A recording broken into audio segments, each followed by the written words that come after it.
How to get white glowing skin. You do not need expensive things, I will tell you the secret, come closer.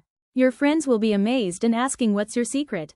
Step 1. Gorgeous girls, stay hydrated. Make sure to drink at least 16 glasses of water every single day. Your skin, your energy, your glow, it all starts here. Cucumbers have anti-inflammatory properties, plus they're loaded with antioxidants and nutrients like vitamin C and folic acid, making them an excellent ingredient for a DIY face mask.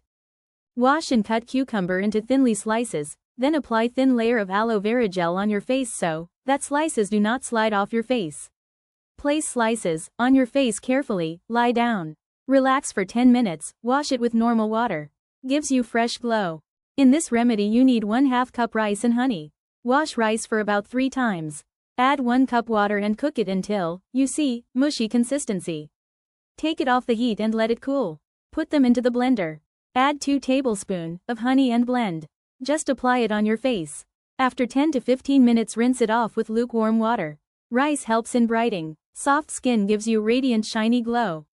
If you want more videos like this, subscribe right now, because your glow up journey starts here. Thanks for watching.